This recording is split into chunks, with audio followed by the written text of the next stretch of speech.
Let's talk about the brutal inevitability of what happens to pods. All pods die. They are not meant to last forever. And pods can die for any number of reasons, like due to fluctuations in traffic or errors or when you're trying to make updates. Point is, you should never expect pods to stick around. But what you probably would want is that if a pod were to be taken down, like due to an error or like suppose one of your nodes goes down, you want it to come back, right?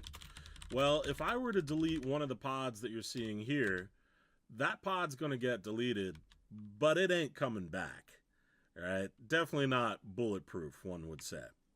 Which is why creating pods inside of production environments, pods are rarely ever created on their own.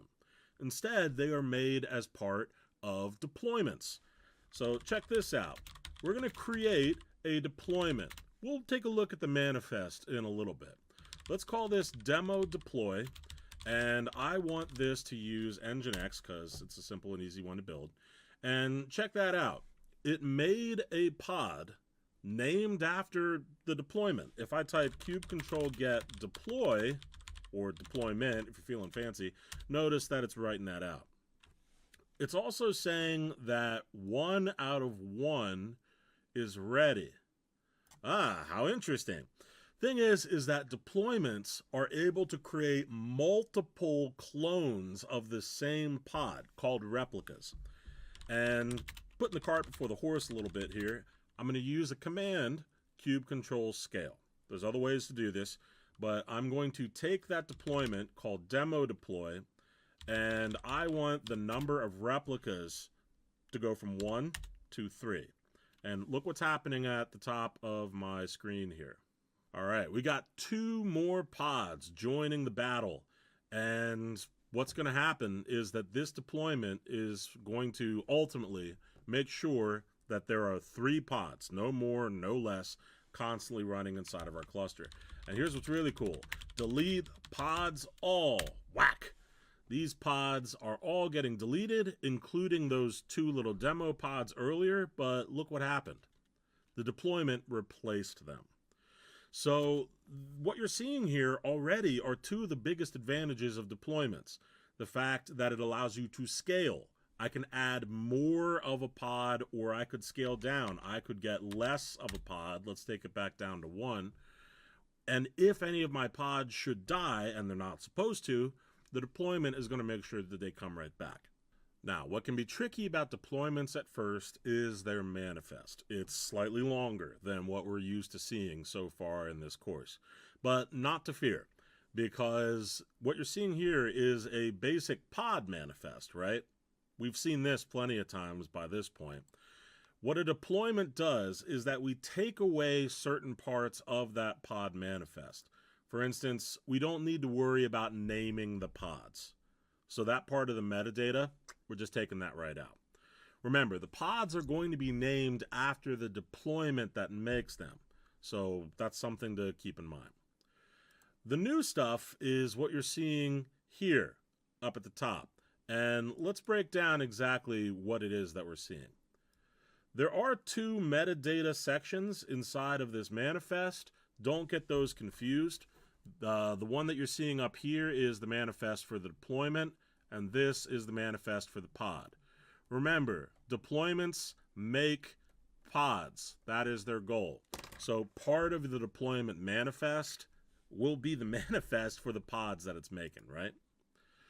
All right, now, deployments can have labels too. Anything in Kubernetes can have labels, but it's not required, so don't worry about that too much.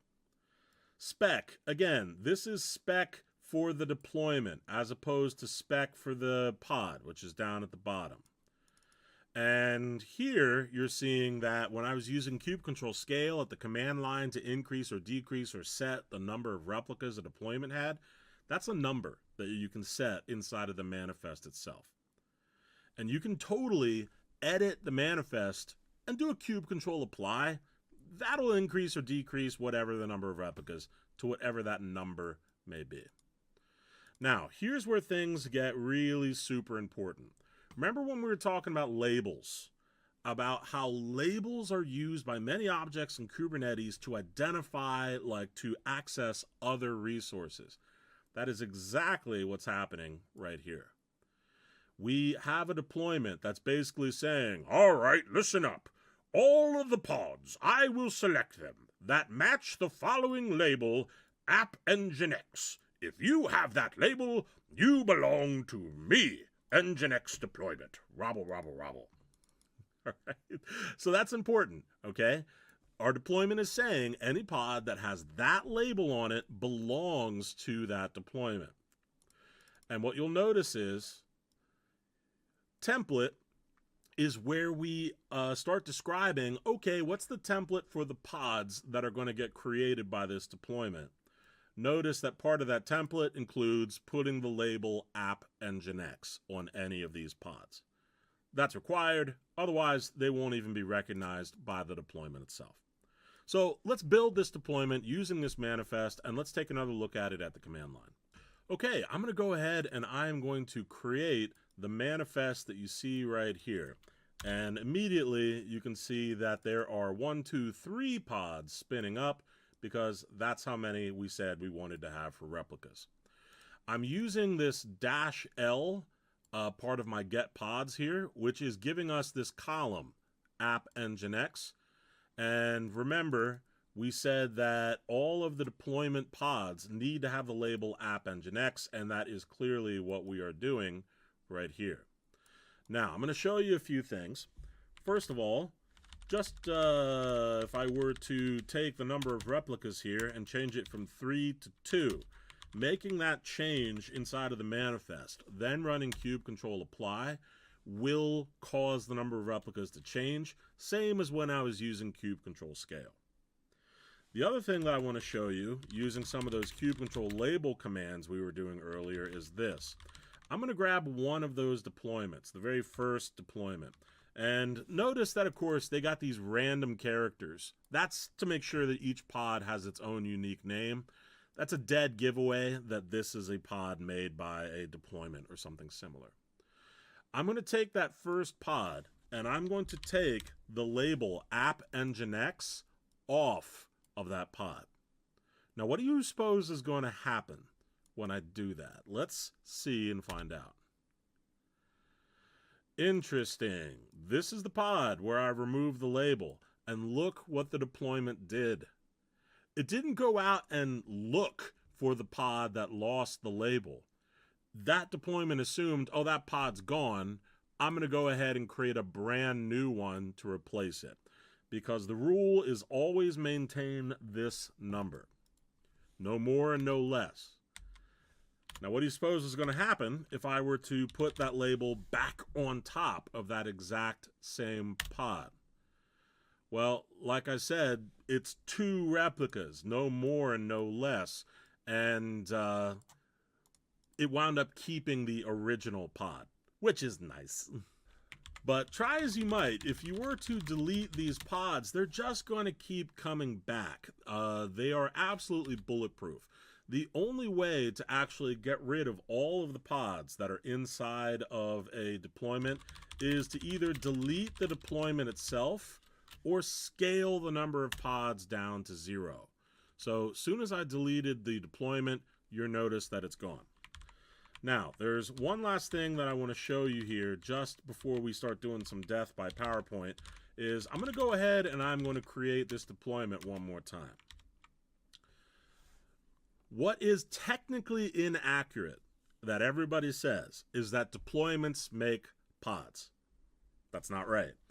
The pods that are being created by this deployment are actually being created by what's known as a replica set. Replica sets are a much older type of Kubernetes resource than deployments. They've been around since the very beginning. The problem with replica sets is that trying to swap them out inside of production was getting to be a little bit too much of a headache. But to prove to you that this is the case, let me show you something here. If I were to show what pods we have, notice that the replica set is named after the deployment, and it has its own unique little string. These pods here are actually being named after the replica set. And you see how they're sharing the same value? So it's kind of interesting, and it's just a way that you can see which pods are being made by what replica set at a glance. All right, but let's talk a little bit more about some of the theory behind using deployments. All right, so as you've already seen, deployments create replica sets, and replica sets are what create pods.